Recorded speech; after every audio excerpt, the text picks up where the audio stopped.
Good afternoon, everyone. My name is Zhuojie, and then I work for the Center for Infectious Disease Dynamics in the Celaday Group in Penn State. And today I would like to talk about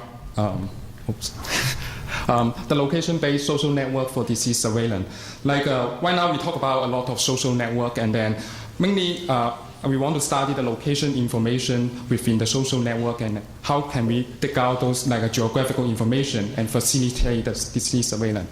So if you take a look at the Twitter information, look at this guy, Steve Worth, and then he had the profile location in there, and then location from text, he said I'm at home, and then the geotag information, which sometimes a place or sometimes coordinate.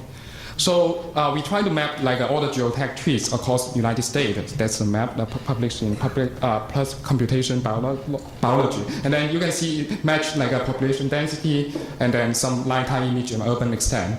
And then it comes out to the question how we analyze this kind of location-based social network. There are some literature in computer science talk about the graph from user and then the graph for the location. And then user have social activity across different kind of location. So if you take a look at the rule of location, you can see three types of location we can analyze. The first is the absolute one, like here has exact coordinate. The relative one, like the distance to highway, and a symbolic, like a symbol for city or like a disease map. And then you can see for the data we have in location-based social network is like a timestamp series. Look at this happy guy tweeting when he's walking, and then you get the coordinate, timestamp, and social activity, like a series of data like that. So the point is that how we combine those two kind of angle together, how to study those kind of dynamic between those two different entities, like people and location. So if we get two entities, there should be four kinds of dynamic, like the user and user location, location and user, and location of dynamic. If you look at this dynamic, it actually is an angle, how we combine those long information and aggregate those up and answer a bigger question to facilitate decision making for health practice. So the first one is the user-user interaction. Like you have seen all kind of social network analysis, like how you classify those tweets and then how to build up a graph between social user and the sentiment analysis. So basically, there's not much about location information, but definitely you can bring things in. And then here's an example, we studied the temporal dynamics of the social network and then how people change opinion across time. And you can see we can take different snapshots to do this. The second dynamic should be the user location dynamic, which has the ecological meaning, like people spend most of time, and then the trace, he spend across different locations. And then we have some semantic meaning, which links to the risks of disease. And then this is a tweet map for H7N9 I extract from the Harvard World Map project, and you can see more people tweet about H7N9 in China compared to the rest of the world, although China bought Twitter.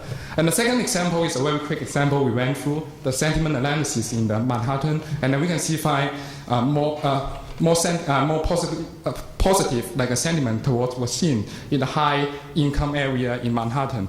But that's just visually speaking.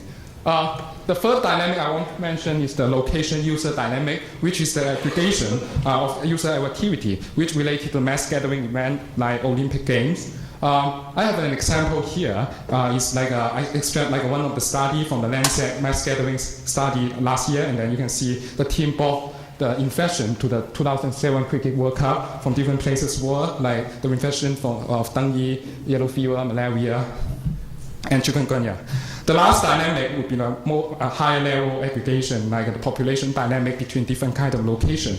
And I think that's one of the key things. We try to look at mobility pattern derived from the social network data or other social logs, and then to see how people travel between places. This is an example we have built to see the vector-borne disease airport importation risk tool, and then we see how vector-borne disease travel from the endemic area to a specific airport. And then the other example is there's a research in Nature, we try to find out the potential spread of this 7N9 originate in China and then to the large cities around the world. And then we also try to label the risk level.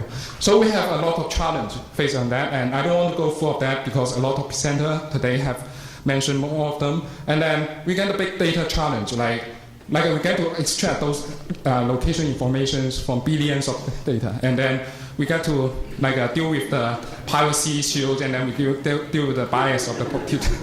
And then, so the take-home message here is I would like you to think about those 4 dynamics, and then think about this guy, and let's see.